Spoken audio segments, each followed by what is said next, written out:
This is a quick video on the fuel control valve on the 2013 Lincoln MKS. The reason why I'm going to go over this real quick is because a lot of it is on the control modules for the Ford Tauruses, and they keep saying flip the back seat down, and then the MKSs remove the back seat. So what I figured out though is you can get to the module just crawling through the trunk. So this is the old one. I guess they're known to go bad, and it is quite a bit smaller.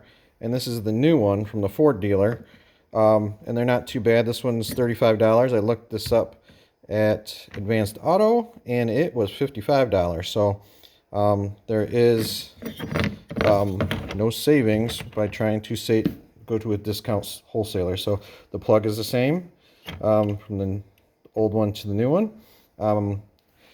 Basically, the only thing you can try if you don't have any fuel is this first, because the fuel filter and fuel pump is a whole different project that's in the tank. So I'll crawl in there real quick and we'll take a look.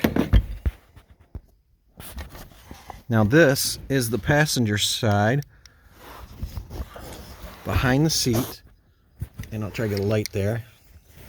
And there you can see the plug, and the mounts are right above it, right there. So I will plug that back in and see if the car starts. It is cold here, like 0 degrees, so I had the car towed to my garage so I could work on it. But actually, if I knew I was just going to change this part out and this ends up being it, I could have done this on the side of the road. Okay, it's in there. It takes a 10mm deep well socket, or else you probably won't be able to get to the other side of that over there. See that there? So, you got to have the proper ratchet for that one. I'm going to try this out. All right, here we go.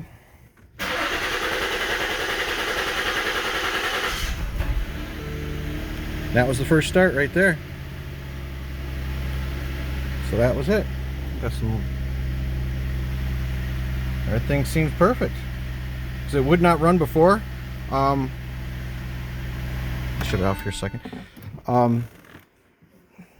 They say it doesn't get fuel pressure. And what I ended up doing to figure out it was a fuel problem is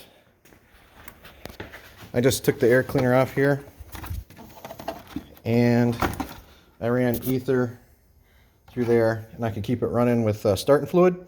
I just could not get it to do anything else. I had to charge the battery because in zero weather I just cranked over that battery till it was dead.